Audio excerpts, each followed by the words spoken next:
ሰላም ውድ ቤተሰቦቻችን እንደምሰምታችኋል። ከሼልፍ ላይ የተሰኘው ፕሮግራማችን ተጀምሯል። አለምሰገድ አበበ ነኝ። ከሼልፍ ላይ የተሰኘው ፕሮግራማችን ጥናትና ምርምሮችን፣ ሳይንሳዊ ግኝቶችን ትኩረት አድርጎ የሚቀርብ የቴሌቪዥን ፕሮግራም ነው። አብራችሁ እንድትቆዩ በማክበር ጋብዛለሁ። ጥናትና ምርምሮችን፣ ግኝቶችን በአይፒ ወይም በኢንተሌክቹዋል ፕሮፐርቲ መጠበቅ በተመለከተ ዛሬ ውይይት እናደርጋለን። ዓለማችን ያደገችው የፈጠራ ሰዎች፣ የምርምር ሰዎች በሰሯቸው የምርምር ሐሳቦች ተግባር ላይ መሰረት ተደርጎ ነው። የጥናትና ምርምር ውጤቶች ኢን ሚሊየንስ የሚያወጡ ዋጋ ያላቸው ዕውቀቶች ናቸው። እነዚህ ዕውቀቶች ደግሞ በመጀመሪያ የሰራው ተቋም፣ የሰራው የምርምር ሰው ዕውቀቱ በአይፒ ወይም በኢንተሌክቹዋል ፕሮፐርቲ ኦፊሶች እንዲጠበቅለት ይደረጋል። ያ ከተደረገ በኋላ ወደ ተግባር ሲመጣ ተመራማሪውም ምርምር አድራጊ ተቋሙ ጥቅም አግኝተው ለሀገር ኢኮኖሚ የራሳቸውን አስተዋጽኦ ያደርጋሉ፣ ህብረተሰቡም ይጠቀምባቸዋል ማለት ነው። በዚህ ዙሪያ እንድናወራ ከኢትዮጵያ አእምሯዊ ንብረት ባለስልጣን እንግዳ ጋብዘናል። እንግዳችን የአእምሯዊ ንብረት ባለስልጣን ምክትል ዋና ዳይሬክተር የሆኑት አቶ እንዳለው ሞሲሳ ናቸው። ከእሳቸው ጋር ቆይታ አድርገናል። ወደ ስቱዲዮ እንሄዳለን። ቆይታችንን እየተከታተላችሁ ትቆያላችሁ። አብራችሁ ቆዩ።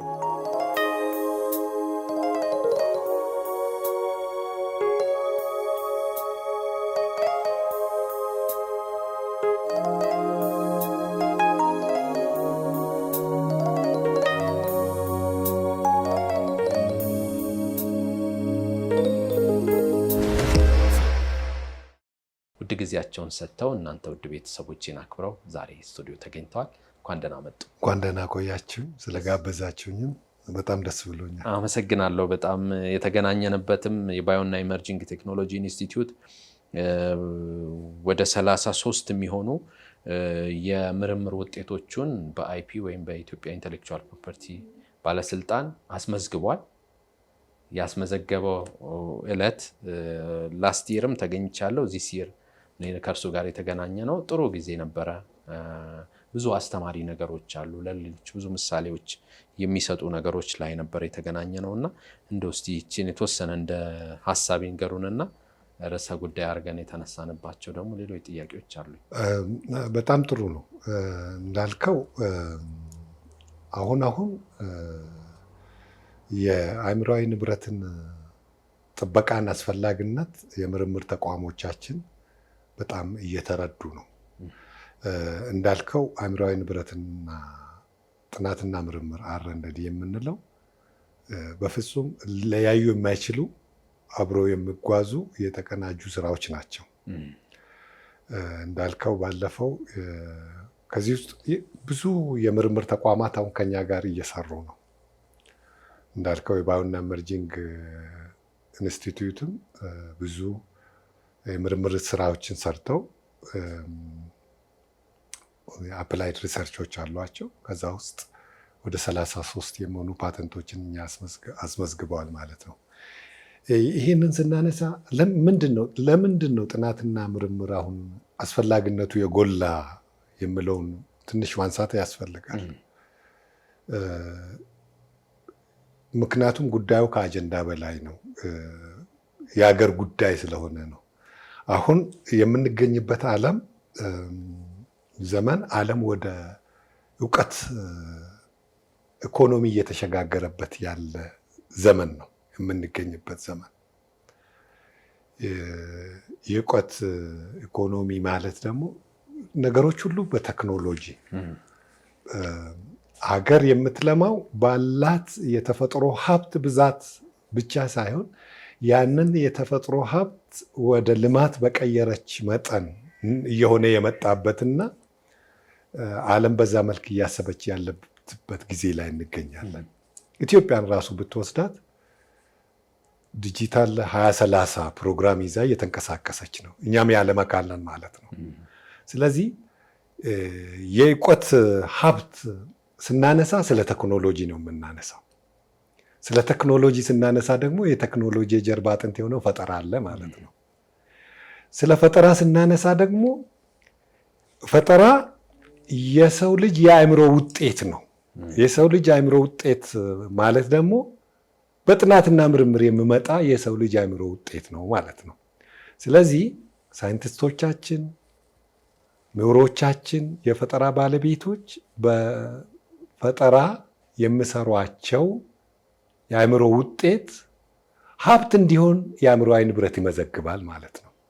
ከዚህ ሀብት ደግሞ ሀገር ትጠቀማለች ማለት ነው። ስለዚህ ይሄ ነው የሚያገናኘን ፈጠራ ተቋማትና አእምሮዊ ንብረትን የሚያገናኘን ማለት ነው። ስለዚህ የእውቀት ሀብት አለ ሀገር ላይ ስንል ይሄ የእውቀት ሀብት እንዲጠበቅ ሲጠበቅ ደግሞ የአእምሮ ባለቤት የሆነው ሳይንቲስቱ የፈጠራ ሰው ማለት ነው። እሱ እንደ ማንኛውም ሀብት ሀብቱን ይጠቀማል፣ ይሸጣል፣ ይለውጣል፣ ያከራያል። ይሄ ሰውየው ባስመዘገበው መብት የመጠቀም ስለሆነ ደግሞ ህብረተሰቡ ደግሞ አዳዲስ ምርቶችን፣ አዳዲስ አገልግሎቶችን ገበያ ላይ ያገኛል፣ አማራጭ ያገኛል ማለት ነው። ስለዚህ ባስጠበቅን ቁጥር አዳዲስ ምርቶች፣ አዳዲስ ሀብቶች ወደ ገበያ ይወጣሉ። ህዝብም ይጠቀማል፣ የፈጠራ ባለቤቱም ይጠቀማል። ስለዚህ ሀገር የምትለማው እነኚህ የምርምር ሰዎች ሲኖሩ የአእምሮ ውጤታቸው ሲጠበቅ ነው። የአእምሮ ውጤታቸው ደግሞ የሚጠበቀው ሀገራት በዘረጉት የአእምሮዊ ንብረት ህግና ስርዓት ነው ማለት ነው። በጣም ደስ የሚል ነው። እንግዲህ ጥናትና ምርምርን ስናነሳ አንድ ሀገር መሰረት የምትጥለው ጥናትና ምርምር ላይ መሰረት አድርጋ ነው። እድገቷንም አለ ጥናትና ምርምር አገርን ማሻገር አይቻልም፣ መምራት አይቻልም፣ ውሳኔዎችንም መስጠት አይቻልም። ለምን? ምርምር ማዕከል አድርገን ውሳኔዎችን ከሰጠን፣ እቅዶችን ከሰራን ጎሉን እናውቃለን፣ መጨረሻውን እናውቃለን። ስለዚህ ጥናትና ምርምሮች የግድ እንደ ሀገር በፖሊሲም ደረጃ በተለያየ መልኩ ተሰርተው ይቀመጣሉ። በጤናውም ዘርፍ ብንሄድ፣ በግብርናው ብንሄድ እያንዳንዱ ጥናትና ምርምር የገራት ሀገር ከሆነች እድገቷ እንደ ሌሎቹ ዓለም የኢትዮጵያም የመፍጠን አቅም ይኖረዋል። ስለዚህ የአይፒ ወይም የኢትዮጵያ ኢንቴሌክቹዋል ፕሮፐርቲ ባለስልጣንም በዚህ ላይ ብዙ ኃላፊነት አለበት ብዬ አምናለሁ። እና እንዴት ነው ጥናትና ምርምሮች ወደ እናንተ የሚመጡት? በምን አግባብና በምን ማዕቀፍ ነው የምትቀበሉት? ፕላጃሪዝም ወይም ደግሞ ሪደንደንሲ ወይም የሆነ ተደጋጋሚነት እንዳይኖርስ ምን አይነት ፊልተር የምታደርጉበት መንገድ አለ? ይሄ መሰረታዊ ጉዳይ ነው ብዬ ነው የማምነው። እንግዲህ እንዳልኩ የአእምሮዊ ንብረት ባለስልጣን ብሔራዊ ተቋም ነው፣ ሀገራዊ ተቋም ነው። የተፈጠረው የሰው ልጅ የአእምሮ ውጤት የሆኑ ወይም የፈጠራና ምርምር ውጤት ለሆኑ ስራዎች ጥበቃ ለማድረግ ነው።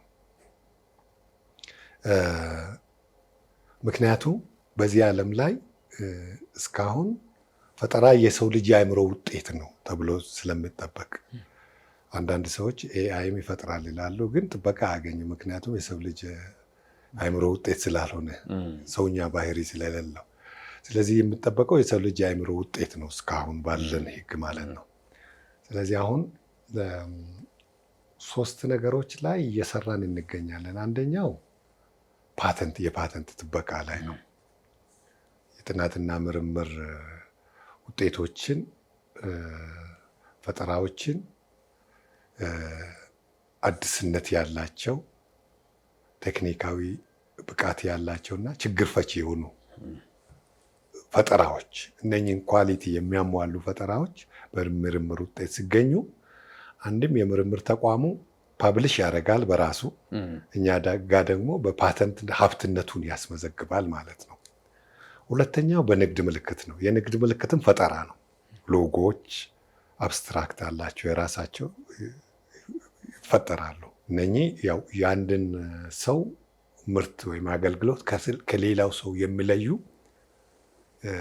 አንድ ሰው ምርቱን በብራንድ ደረጃ አሳድጎ ምርቱን ተቀባይነት የሚያሳድግበት ፈጠራ ነው። እሱንም እንጠብቃለን። ሶስተኛው በኪነ ጥበብ፣ ስነ ጥበብና የስነ ጽሁፍ ስራዎች አሉ፣ በቅጂ መብት ይጠበቃሉ ማለት ነው። ስለዚህ ይሄ እነኚህ ፈጠራ ስራዎች ሀብት ናቸው። ሀብት እንዲሆኑ ከምርምር ተቋማት ጋር አብረን እንሰራለን ማለት ነው። አንድ ይሄ ነው የምንሄደው። ፊት የነበሩ ችግሮች ነበሩ። የአእምሮዊ ንብረት ጥበቃ አንድም በሀሳብ ደረጃ አንዳንድ የተወሰኑ ሰዎች ከሚያውቁት በስተቀር ብዙዎቹ የፈጠራ ሰዎች አያውቁም። ያን ያህል ጥበቃ ተደርጎለት እንደ ሀብት እንደሚቆጠር ግንዛቤው የሰፋ አልነበረም። ስለዚህ ብዙ የምርምር ተቋማት ይፈጥራሉ፣ ፈጠራዎቻቸውን አያስጠብቁም። ኢቭን ስመጡም የፈጠራ ሂደቱን አንዳንዴ ከመሰልቸትም ከማየትም የተነሳ ወደኋላ የሚሉበት አለ። ስለዚህ ይሄንን ምን አደረግን እኛ? ከዩኒቨርሲቲ ጋር ቅንጅት ነው የፈጠርነው። አእምሮአዊ ንብረትና ዩኒቨርሲቲዎች ቅንጅት ፈጥረናል ማለት ነው። ምክንያቱም ጥበቃ ካስፈለገ የጥናትና ምርምር ሰዎች መምጣት ስላለባቸው ነው። አንደኛ የምንሰጣቸው ስልጠና አለ፣ እናሰለጥናቸዋለን። አእምሮአዊ ንብረት ምንድን ነው? መቼ ነው ጥበቃ የሚደረገው? እንዴት ነው ጥበቃ የሚሰጠው ብለውን በደንብ እናሰለጥናለን። የውስጥ ስልጠና እንሰጣለን። ሁለተኛ ኢትዮጵያ የዓለም አእምሮአዊ ንብረት ድርጅት የዋይፖ መንበር ካንትሪ ስለሆነች በዋይፖ ለሊስት ዴቨሎፕድ ካንትሪ የሚሰጡ ስልጠናዎች አሉ ለተመራማሪዎች፣ ለሰዎች ከአንዳንድ ዩኒቨርሲቲዎች፣ አንዳንድ የምርምር ተቋማት ዳይሬክት በእኛ በኩል ያንን ስልጠና እንዲያገኙ እስከ ሰርቲፊኬት የሚሰጥ ስልጠና ስለሆነ እሱን እንዲያገኙ እያደረግን እንገኛለን። በስልጠና አንድ ይህንን እናግዛቸዋለን ማለት ነው። ሁለተኛ ፈጠራ ስንል እኛ በዓለም ላይ ብዙ አዲስ ነገር የለም ብለን እናምናለን። አንዳንዶቹ ፈጥረው አልፈዋል፣ አንዳንዶቹ ገና ወደ ፈጠራ እየገቡ ነው። አንዳንድ ሀገራት ለምሳሌ እንውሰድና የአውሮፓ ሀገራት በፈጠራ ላይ ብዙ ሄደዋል። ገንዘባቸውን፣ ጉልበታቸውን፣ እውቀታቸውን አውጥተው ብዙ ፈጥረዋል። ወደኛ አንደኛ የአፍሪካ ሀገራት ስትመጡ ደግሞ አሁን ወደ ፈጠራው እየገቡ ነው፣ በብዛት እየገቡ ነው። ስለዚህ ምን እናደርጋለን? እዚህ መሀል ለምርምርና ተቋማት የቴክኖሎጂ ሽግግር ስራን እንሰራለን። የቴክኖሎጂ ሽግግር ስራ አለ። ብዙ ቴክኖሎጂ እኛ እንደ አውሮፓ ሀገራት ብዙ ገንዘብ ብዙ ጉልበት ሳናወጣ እነሱ ፈጥረው ያለፉበትን ሂደት ከዳታ ቤት እንዲያገኙ አድርገን ጉልበታቸውን ገና ከዜሮ ከሚጀምሩ እነሱ እንዴት ለችግራቸው መፍትሄ ሰጡ የሚለውን ቴክኖሎጂ አግኝተው የእኛን ችግር ከለዩ በኋላ ከኛ ችግር ጋር የተወሰነ ማሻሻያ አድርገው እንዲፈጥሩ የሚያስችላቸው የቴክኖሎጂ ሽግግር ስራ እንሰራለን። ምንድነው? ጊዜን ገንዘብና ጉልበታቸውን ለተመራማሪዎች እንቆጥባለን ማለት ነው። ብዙ ቴክኖሎጂዎች ተሰርተዋል። እንደ አውሮፓ ያንን ስቴፕ መሄድ የለብንም። እነሱ ምንድነው የሰሩት? ያው ችግር ይመሳሰላል። የተቸገርንበት ጊዜና ሁኔታ እና የእድገት ደረጃችን ይለያይ እንጂ። ስለዚህ እነሱ በአንድ ወቅት ሰርተው ያለፉ ቴክኖሎጂ አለ፣ ፈጠራ አለ። ከኛ ጋር እኛ ደግሞ እንዴት ይህንን ወደ ራሳችን አምጥተን አሻሽለን ፈጥረን የተወሰነ ፓርቱን ሰርተን ጨምረንበት የራሳችን አድርገን ከዚህ ችግር እንወጣለን ብለን ከችግራችን ጋር አዳፕት አድርገው እንዲሰሩ እናግዛለን። ይህንን የቴክኖሎጂ ሽግግር እንሰጣለን። የቴክኖሎጂ ሽግግር ላይ እንደግፋለን ማለት ምንድን ነው? በዓለም ላይ አሁን ሰው የቴክኖሎጂ ዘመን ነው። ምንድን ነው ሰው ጎግል አድርጎ ማግኘት ይችላል ልል ይችላል። አይደለም። ከዛ በላይ በጣም የታወቁ ዓለም ላይ ዳታ ቤዞች አሉ፣ ዋይፖ የሚያስተዳድራቸው። ኢቭን በግለሰብ ደረጃ አንድ ጊዜ ልግባ ብትል እስከ $500 እና ከዛ በላይ የሚያስከፍሉ ዳታ ቤዞች አሉ።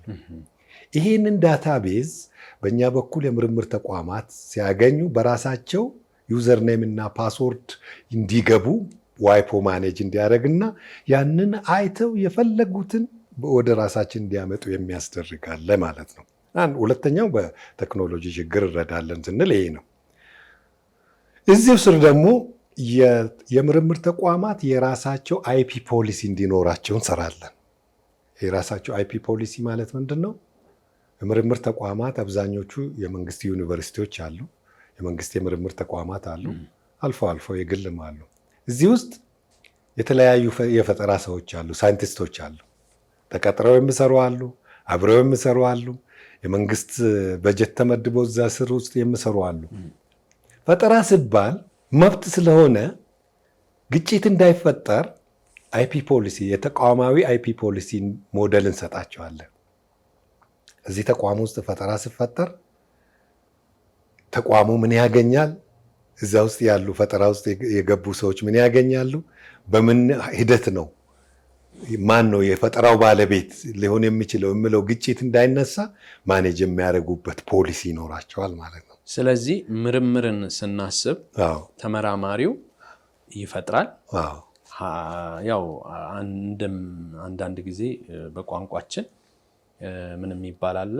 ችግር ብልሃትን ይወልዳል። ፕሮብሌሙ ነው ብዙ ጊዜ ሶሉሽን እንድንፈጥር የሚያደርገን።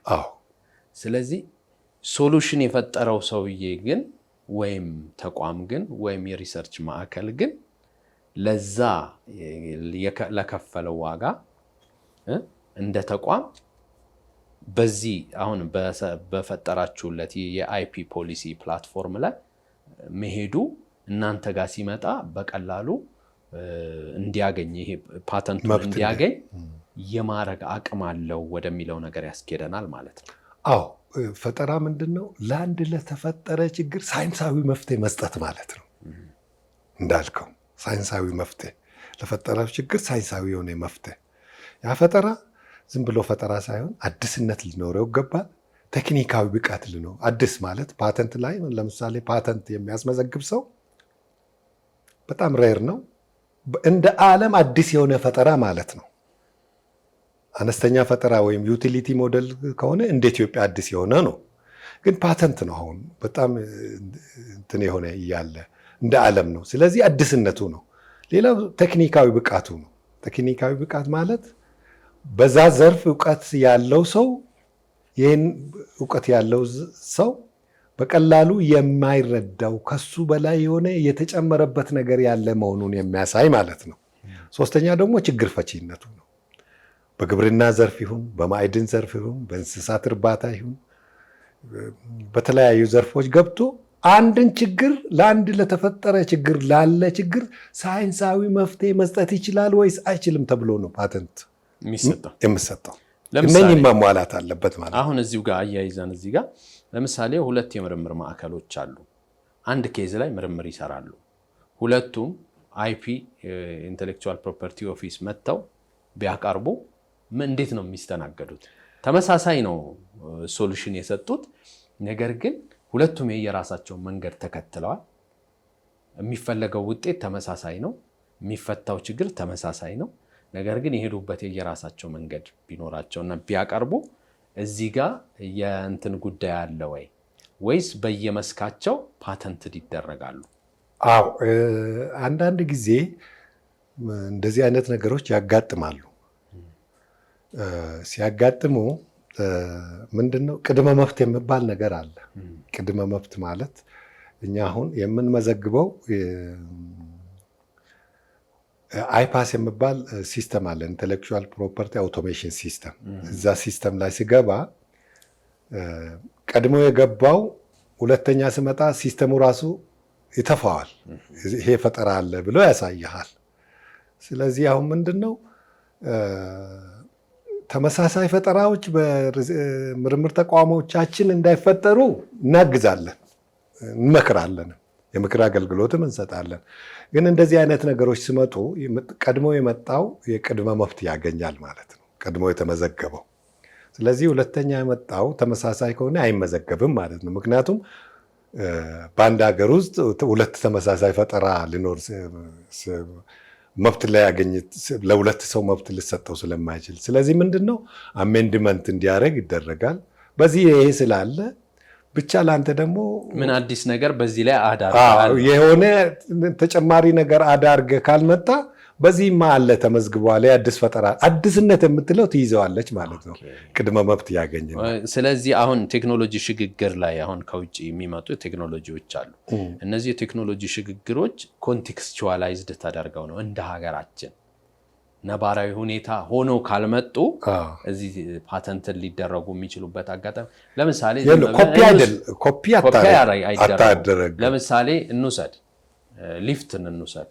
በቅርብ አውቃቸዋለሁና ዳን ሊፍት ባለቤት ሊፍቶች አሉ በዓለም ላይ አዲስ ነገር አይደለም ሊፍት። ነገር ግን የራሳቸው ፓተንት ሊሆኑ የራሳቸው ቴክኖሎጂ ሽግግር አድርገው እዚህ ሀገር ዳን ሊፍትን ያመርታሉ። ልክ እንደዛ ሁሉ አሁን እዚህ ጋር የሚፈታው ችግር ተመሳሳይ ቢሆንም እዚህ ጋር ለምሳሌ ያልተያዩ ሁለት የምርምር ማዕከሎች አንድ አይነት ሐሳብ በተለያየ መልክ አፕሮች ቢያረጉ አዲስነት የሚለው ነገር ብዙ ጊዜ ላይዛቸው ይችላል ወደሚለው ነገር እንትኑን ነው ማሳየት የፈለኩት። የራሳቸው መንገድ አለ። አንድን ፕሮጀክት የራሳቸው መንገድ አለ። ለዛ ችግር መፍትሄ ለአንድ ለተፈጠረ ችግር ሳይንሳዊ መፍትሄ መስጠት ነው ፈጠራ። መነሻው እሱ ነው። ስለዚህ ለአንድ ችግር በተለያየ መንገድ መፍትሄ ሊሰጡ ይችላሉ። ግን አንደኛው ለምሳሌ በአንድ ሰዓት ውስጥ መፍትሄ ይሰጣል፣ አንደኛው በ30 ደቂቃ ቢሰጥ ልዩነት አላቸው። ስለዚህ በአንድ ሰዓት እንዳውም የተሻለ ማሻሻል አለ። ለምሳሌ ፈጠራ ዲክሌር ይደረጋል። ከተመዘገበ በኋላ እውቀቱ አይሸሸግም። ለምን ግልጽ ይሆናል ለህዝብ። ለምን መሰለ እዛ ላይ አያቆምማ ፈጠራ። ሰውየው ይጠቀማል። አንድ ሰውየውም የተሻለ ነገር ከዛ በላይ ያንን ማሻሻል አለበት። የቆይታ ጊዜ ያለው ፓተንት ከሆነ እስከ 20 ዓመት ነው። ከዛ በኋላ የህዝብ ሀብት ይሆናል፣ ፓብሊክ ዶሜን ይገባል። ስለዚህ ማሻሻል አለበት ወይ ደግሞ ሌላ ፈጣሪ እሱን አሻሽሎ መምጣት አለበት። ምንድነው አድቫንቴጁ? አንድ ፈጠራ ማበረታታት ነው፣ ይበረታታል። ሁለት ደግሞ ህዝቡ የተሻለ አገልግሎት የተሻለ ምርት ያገኛል ማለት ነው ገበያ ላይ። ሀገር ደግሞ በዛው ልክ በቴክኖሎጂ እያደገች ትሄዳለች። እንዳለ ኮፒ ተመሳሳይ ሲሆን ሪጀክት ይደረግና ማሻሻል አለብህ በዚህ ያለ ይባላል። ግን በአንድ ችግር ላይ የተሻለ በየጊዜው እየወጣ ይሄዳል ማለት ነው። እሱ አይከለከልም። እንደ ሀገር እኛ ጥበቃ ብቻም ላይ አይደለም፣ በተግባርም እናግዛለን። የምርምር ተቋሞቻችን ስታርታፕ ላይ ለምሳሌ በጣም ጥሩ አእምሮ ያላቸው ፈጠራ ሰዎች አሉ፣ ብዙ የሚፈጥሩ አሉ። ግን ማመልከቻ አቀራረብ ላይ የማመልከቻ አጻጻፍ ላይ ይቸገራሉ። ይሄ ማይነር ነው፣ ማይነር ይመስላል፣ ግን መሰረታዊ ነው ለዛ። አሁን ይህ ሰውዬ ያንን የመሰለ ፈጠራ ሲያመጣ ደግሞ የእኛ ተቋም ደግሞ ያሉኝ ባለሙያዎቻችን በዚህ ላይ ድጋፍም ይሰጣሉ፣ እናግዛለን። ማመልከቻ አጻጻፉን ስልጠናም እንሰጣለን። ችግር ሲኖር በዚህ አይነት ነው በዚህ እንዲያድርግ የምለው ሙያ ምክርም እንሰጣለን። በዛም እንሄዳለን። ስለዚህ ጥሩ ሁኔታ ነው ያለ ለማለት ነው። የምርምር ማዕከሎችን እንዲሁ ስናስባቸው በጣም ብዙ ናቸው በሀገራችን። በተለይ ከፍተኛ የትምህርት ተቋማት ቁጥራቸው በጣም ብዙ ነው። ከ40 በላይ ናቸው ኢትዮጵያ ውስጥ ዩኒቨርሲቲዎቻችን ያሉት እና እያንዳንዱ ዩኒቨርሲቲ ውስጥ ደግሞ የተለያየ እንደየተሰጠው ሴንተር ኦፍ ኤክሰለንስ ምርምር ያደርጋል በየአካባቢው። ለምሳሌ አካባቢው የደን አካባቢ ከሆነ ደን ላይ በብዛት የማጥናት፣ የግብርና አካባቢ ከሆነ የእንስሳት ሀብት ያለበት አካባቢ ከሆነ፣ ቆላማ አካባቢ ከሆነ እንደ ኢንቫይሮንመንቱና እንደ አካባቢው ተፈጥሮ እንደሰጠው ምርምሮች እዛው አካባቢ ያደርጋሉ። ስለዚህ ብዙዎቹ ጆርናል ላይ ለማሳተም ብዙ ጥረት ይደረጋል። ጆርናል ላይ ማሳተም ትልቅ ስራ ነው።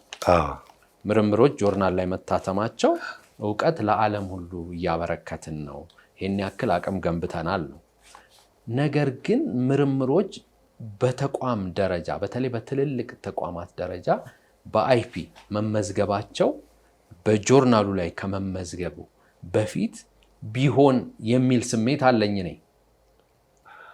አዎ ልክ ነው። ምናልባት ከገባው እና መጥቶልኛል። ፓብሊሽ ማድረግ አዲስነትን ያሳጣል የሚል እንትን አለ። ምንድነው ማሳተም እና ፈጠራን ማስመዝገብ ሁለቱም ይቻላል። በተቻለ መጠን ግን በተለይ እነኚህ ሪሰርች ላይ የሚሰሩ ሰዎች መቼ ያሳትማሉ፣ መቼ አእምሯዊ ንብረት ምዝገባቸውን ያደርጋሉ የሚለውን ጠንቅቀው ማወቅ ያስፈልጋቸዋል። እዚህ ላይ ነው አብዛኛውን ጊዜ የሚሸወዱት ተመራማሪዎቻችን። ድሮ ያው ታውቃለህ እኛ የትምህርት ፖሊሲ መጀመሪያ ላይ የነበረው ያው የውጭ ሀገርን ችግር ላይ ነው ጥናት የምናደርገው፣ ጆርናላችንም ወደ ውጭ እንልካለን፣ እነሱን ችግር ስፈታ ነው የምናሳትመው፣ እዛ ያለው ደግሞ ወደ ፈጠራ ቀይሮ ይጠቀምበታል። አሁን ጥሩ ኦፖርቹኒቲ አለ እኛ ሀገር ውስጥ። አንድም የኢኮኖሚክ ሪፎርሙ አለ፣ ኢኮኖሚክ ኦፕን አፕ አለ። አሁን እንደ ሀገር ፈጠራ ይበረታታል። ኢቨን መፍጠን መዝለል የሚል ፕሪንሲፕል እየተከተልን ነው። መፍጠር አለብን፣ ቴክኖሎጂ መጠቀም አለብን፣ የዲጂታል ዘመን ነው ብለናል። ስንፈጥር ደግሞ መፍጠን አለብን ነው። እኛ ሁሉም ያለፈበትን ሂደት እየቆጠርን ማለፍ አለብንም።